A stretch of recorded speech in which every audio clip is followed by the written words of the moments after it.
할렐루야, 수요 중보기도회. 오늘은 호세아서 6번째 시간입니다.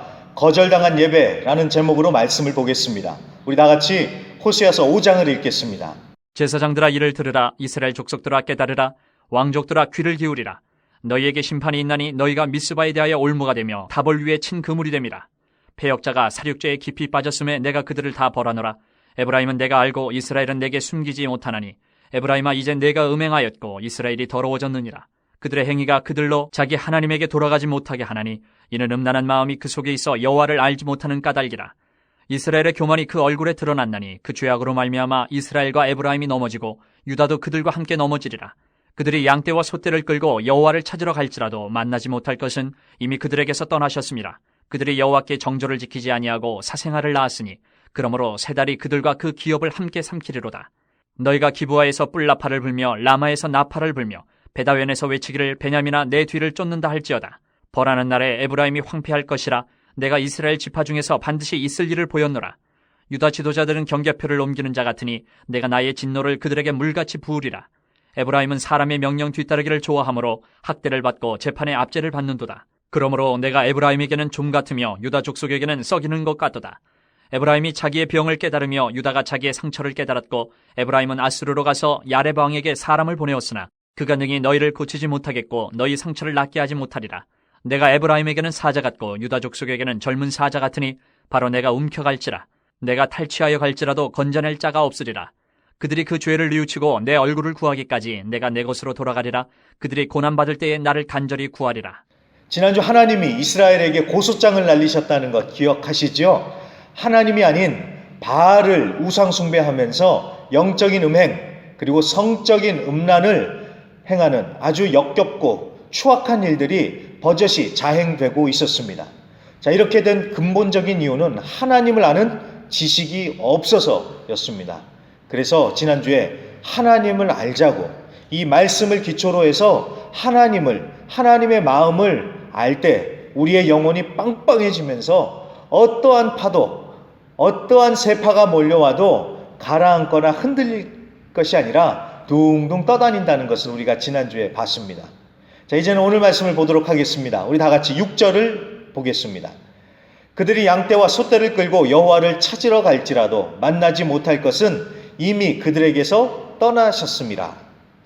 자, 양떼와 소떼를 이끌고 하나님을 찾으러 간다는 것은 하나님께 제사, 그러니까 예배를 드린다라는 것입니다.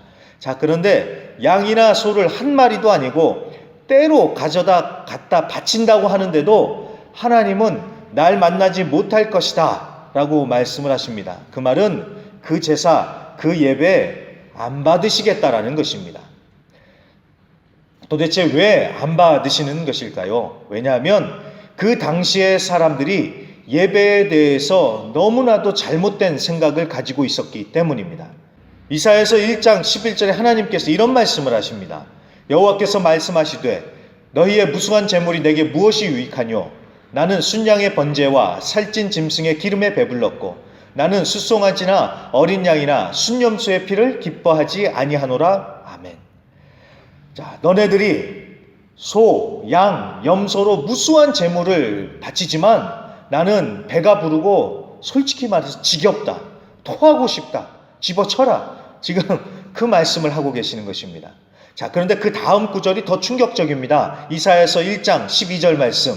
너희가 내 앞에 보이러 오니 이것을 누가 너희에게 요구하였느냐? 내 마당만 밟을 뿐이니라. 자, 너희는 보이려고만 온다고. 그러니까 눈도장만 찍으려고 오는 거 아니냐고. 내가 고기 못 먹어서 안 달란 것도 아니고 이렇게 갖다 바치기만 하면 내가 좋아할 줄 아냐고. 이렇게 하나님께서 호통을 치고 계시는 것입니다. 자, 그러면서 하나님께서 정말 원하시는 것이 무엇인지 이제 조금만 더 내려가면 나옵니다. 1장 16절과 17절입니다. 너희는 스스로 씻으며 스스로 깨끗하게 하여 내 목전에서 너희 악한 행실을 버리며 행악을 그치고 선행을 배우며 정의를 구하며 학대받는 자를 도와주고 고아를 위하여 신원하며 과부를 위하여 변호하라 하셨느니라. 아멘. 자, 이 말을 종합해 보면 하나님을 예배한다고 하면서 한편으로는 악행을 일삼고 불의하며 약한 자들을 무시하고 그 사람들의 눈에서 피눈물 나게 하는데 최고급 소와 양을 가지고 와서 예배한다고 바친다고 한들 하나님은 전혀 기쁘지가 않다는 것입니다. 자, 이런 동일한 메시지가 미가서 6장 7절과 8절에 나옵니다. 여호와께서 천천의 순양이나 만만의 강물 같은 기름을 기뻐하실까? 내 허물을 위하여 내 마다들을 내 영혼의 죄로 말미암아 내 몸의 열매를 드릴까? 사람아, 주께서 선한 것이 무엇임을 내게 보이셨나니 여호와께서 내게 구하시는 것은 오직 정의를 행하며 인자를 사랑하며 겸손하게 내 하나님과 함께 행하는 것이 아니냐? 아멘. 천천 만만의 양과 소, 그것도 부족해서 아끼고 아끼는 금지옥엽 마다들을 갖다 바친다고 해서 하나님이 기뻐하시는 것이 아니라는 것입니다.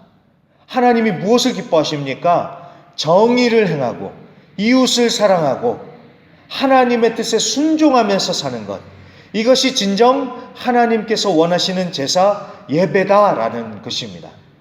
자, 그러니까 소나 양을 갖다 바쳐서 하나님께 드린다고 해서, 자, 그렇게 해서 예배 순서 딱딱 맞춰 드렸다고 해서 다 된 것이 아니라는 것입니다. 요즘 우리식으로 얘기한다면 주의를 꼬박꼬박 지키면서 예배 순서에 맞춰서 찬송하고 기도하고 설교 듣고 헌금 드리고, 자, 그렇게 했다고 해서 나는 예배 드렸다, 할 일 다 했다, 이렇게 말할 수 없는 것입니다. 왜냐하면 하나님은 예배의 형식과 예물만 보시는 것이 아니라 예배를 드리는 그 예배자의 삶을 보시기 때문에 그렇습니다. 예배를 거룩하게 열심히 드렸지만 삶은 엉터리라면 그 예배는 거절당할 수밖에 없는 것입니다. 오늘 이 호세아서 5장에 나오는 이스라엘이 그랬습니다. 양떼와 소떼를 끌고 하나님께 예배를 드리지만 하나님을 만나지는 못합니다. 그 예배는 거부당합니다. 그 이유는 하나님이 정말 원하시는 것이 무엇인지 모른 채 그저 고기만 가져다 바치면 되는 줄 알았기 때문입니다. 자, 1절에 하나님은 제사장들아, 이스라엘 족속들아, 왕족들아 라면서 지도자며 백성들을 다 불러 모으십니다. 그러면서 심판을 말씀하십니다. 심판이요. 자, 그렇게 하시면서 미스바와 다볼 이야기를 꺼내시죠. 미스바 많이 들어보셨을 것입니다. 여의도 순복음교회가 매년 미스바 기도회를 개최를 하지요. 자, 이 미스바가 어디서 왔냐면은 사무엘상 7장에 보면은 사무엘 시대 때 이스라엘 백성들이 모여서 회개하며 영적 대각성이 일어났던 곳이 바로 이 미스바입니다. 마치 우리나라가 1907년 대부흥이 일어나지 않았습니까? 그때 바로 평양이 그 부흥의 중심지였듯이 미스바가 바로 그랬던 것입니다. 다볼은 사사기 4장, 여자 사사였던 드보라가 바락과 함께 하나님의 이름으로 철병거 900대, 오늘날로 따진다면 장갑차, 탱크 900대로 이루어진 기갑부대와 같았던 당시 무시무시했던 가나안 군대를 물리친 것이 바로 이 다볼이었습니다. 그러니까 지난주에 호세아서 4장에 나왔던 길갈, 베델과 더불어서 이 미스바, 다볼은 이스라엘의 성지요, 아주 역사적인 장소였던 것입니다. 그런데 미스바에 대하여 올무가 되고 다볼 위에 친 그물이 됐다라고 말씀하지요. 이 말은 이런 성지가, 이렇게 중요한 성지가 이스라엘을 영적으로 넘어지게 하는 우상 숭배의 본거지가 됐다는 것입니다. 그리고 지도자들이 올무와 그물이 돼서 앞장서서 백성들을 우상 숭배에 넘어뜨리게 했다라는 것입니다. 자, 이것을 7절에서는 정조를 지키지 않았다, 사생아를 낳았다는 아주 과격하고 살벌한 표현을 쓰면서 지적을 하고 있는 것입니다. 게다가 10절에 보면은 지도자들이 경계표를 옮기는 자들이 됐다고 합니다.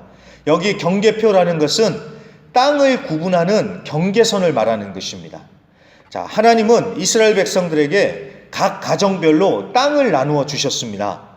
하나님이 나누어 주신 하나님의 땅이기 때문에 그 땅은 사고 팔 수도 없었고 이 경계선을 옮겨서 땅을 넓히는 것도 안 되는 일이었습니다.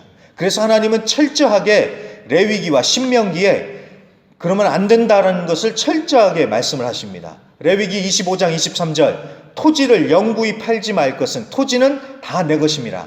너희는 거류민이요 동거하는 자로서 나와 함께 있느니라. 신명기 27장 17절 그 이웃의 경계표를 옮기는 자는 저주를 받을 것이라. 아멘. 자, 하나님께서 분명히 사고 팔지도 말고 그 경계표를 옮기지도 말라고 분명하게 말씀하시죠. 자, 그런데도 불구하고 경계표를 옮긴다는 것은 당시 지도자들이 하나님의 말씀을 우습게 알고 자신들의 권력을 이용해서 다른 사람들의 땅을 빼앗았다는 것입니다. 지도자들이 약한 자들을 보호해야 하는데 오히려 약한 자들이 어려운 그 상황을 이용을 해서 자신들의 재산을 불려나가면서 탐욕을 채웠다는 것입니다. 11절에는 하나님의 명령을 따르는 것이 아니라 사람의 명령을 따랐다고 그렇게 말씀합니다. 자, 하나님 말을 안 듣고 사람 말, 헛된 것을 쫓아다니는데 금송아지를 들고 와서 하나님을 예배한들 하나님이 기뻐하시겠습니까? 그리고 결정적으로 13절 자신의 병, 자신의 문제를 깨달았는데 누구한테 찾아가서 도움을 요청합니까? 하나님이 아닌 아수르의 야렙 왕에게 사람을 보냅니다. 문제가 생겼다는 것을 알았는데 집에 멀쩡한 아버지를 놔두고 옆집 아저씨한테 가서 안기면서 도와달라고 엉엉 울고불고 하는 것입니다. 자, 그러니 하나님의 마음이 어떻겠습니까? 억장이 무너져 내리는 것 아니겠습니까? 자, 이렇게 하나님의 말도 안 듣고 하나님을 의지하지도 않고 우상 숭배에 지도자들이나 백성들이나 악행을 저지르고, 자, 그러면서 양떼 소떼를 가져와서 주여 주여 하면서 예배드린다고 하나님께서 기뻐 받으시겠습니까? 자, 그래서 하나님이 어떻게 하신다고 하십니까? 이 백성들로부터 멀리 떠나십니다. 떠나시는 거예요. 호세아서 5장 6절 이미 그들에게서 떠나셨습니다. 여러분, 하나님이 떠나셨다는 것은 우리가 삐져서 집 나가는 거랑은 정말 차원이 다른 얘기입니다. 자, 하나님이 아브라함을 비롯한 믿음의 사람들에게 해주시는 최고의 축복의 말씀이 무엇입니까? 내가 너와 함께 하노라. 자, 내가 너와 함께 한다라는 이 한마디에 아브라함이고 기드온이고 누구건 간에 마음이 뜨거워지면서 믿음으로 일어섰습니다. 모든 것을 다 잃어도 하나님만 함께 하시면 되는 것이었습니다. 하나님이 함께 하시는 것이 최고의 축복입니다. 그런데 하나님이 떠나셨다? 이것은 정말 큰일이 난 것입니다. 자, 그리고 하나님을 의지하지 않고 다른 헛된 것을 의지했기 때문에 어떤 일이 벌어집니까? 8절에 전쟁의 화를 당합니다. 자, 너희가 기브야에서 뿔나파를 불며 라마에서 나팔을 불며 베다웬에서 외치기를 베냐민아 내 뒤를 쫓는다 할지어다. 자, 이게 무슨 말씀입니까? 기브야, 라마, 베다웬은 이 북이스라엘에게 있어서는 가장 안전한 곳, 그러니까 전방이 아니라 후방인 곳입니다. 그렇게 안전한 곳입니다. 그런데 거기서 나팔을 분다는 것은 전쟁이 일어난다는 것입니다. 자, 베냐민이 쫓아온다고 하지요. 이 말은 아마도 남유다와 전쟁이 일어난 것을 가리키는 것 같습니다. 그러니까 비록 남과 북으로 이스라엘, 유다로 나뉘어지긴 했어도 같은 동족 아닙니까? 그런데 이 동족끼리 전쟁을 벌이니 얼마나 비극입니까? 자, 그런 일이 벌어진다는 것입니다. 자, 그리고 하나님 대신에 의지한 것, 오히려 그것 때문에 괴롭힘을 당하고 망하는 일이 벌어집니다. 자, 이 이스라엘 백성들이 문제가 생겼을 적에 누구를 찾아갔습니까? 하나님이 아니라 아수르에게 도와달라고 사람을 보냈지요. 자, 그런데 여러분, 여기에 이게 잘 봐야 됩니다. 아수르에게 도움을 요청했는데 그 아수르 때문에 이스라엘은 망합니다. 하나님 대신에 아수르를 의지했더니 이 아수르가 기원전 722년에 이 이스라엘을 망하게 합니다. 여러분, 제가 늘 반복하는 말이 있지요. 사람 의지하면 사람 때문에 실망하고 시험 들고, 돈 의지하면 돈 때문에 실망하고 시험에 드는 것입니다. 하나님이 아닌 다른 것을 의지하면 의지한 그것 때문에 실망하고 시험에 드는 것입니다. 그런데 오늘 말씀의 백미는 마지막 절, 바로 15절입니다. 너무 중요한 구절입니다. 우리 다 같이 읽겠습니다. 그들이 그 죄를 뉘우치고 내 얼굴을 구하기까지 내가 내 곳으로 돌아가리라. 그들이 고난받을 때에 나를 간절히 구하리라. 아멘. 자, 이게 무슨 말입니까? 너희가 죄를 깨닫고 나를 찾고 돌아올 때까지 내가 나 있는 곳에 가서 기다리고 있겠다라는 것입니다. 그 말은 하나님이 이스라엘 백성들을 끝장내기 위해서 그냥 버려두고 떠나신 것이 아니라 이스라엘이 다시 돌아오기를 기다리기 위해서 떠나셨다라는 것입니다. 고난을 지나서 회개하며 하나님을 구하고 하나님께로 돌아올 때 하나님이 다시 함께 하시면서 회복시키시리라는 그런 소망의 약속을 지금 주시고 계시는 것입니다. 그러니 여러분, 무엇이 사는 길입니까?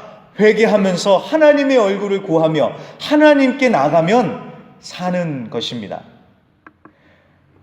예레미야서 29장 11절만 보고 말씀을 마치겠습니다. 여호와의 말씀이니라. 너희를 향한 나의 생각을 내가 아나니 평안이요 재앙이 아니니라. 너희에게 미래와 희망을 주는 것이니라. 아멘. 우리를 향한 하나님의 생각, 계획과 뜻은 선하고 아름다운 것입니다. 그런 과정 가운데서 고난의 때를 지날 때도 있습니다. 자, 오늘 이스라엘 백성처럼 그렇게 말을 하는데도 안 들으니까 바닥으로 끌고 내려가시는 것입니다. 자, 물론 바닥으로 곤두박질 칠 때 너무 고통스럽고 힘듭니다. 하지만 그 모든 것도 하나님의 섭리 아래 합력하고 선을 이루게 하실 것입니다. 그렇기 때문에 우리가 빨리 정신 차리고 하나님의 얼굴을 구하며 하나님만 바라봐야지 다시 뛰어오르면서 사는 것입니다. 자, 이 소망의 말씀, 이 약속의 말씀을 붙드시고 좋으신 하나님을 바라보시면서 오늘도 중보 기도의 사명을 감당해 주시기를 간절히 부탁드립니다. 우리 그럼 다 같이 주여 한번 외치고 기도하겠습니다. 주여!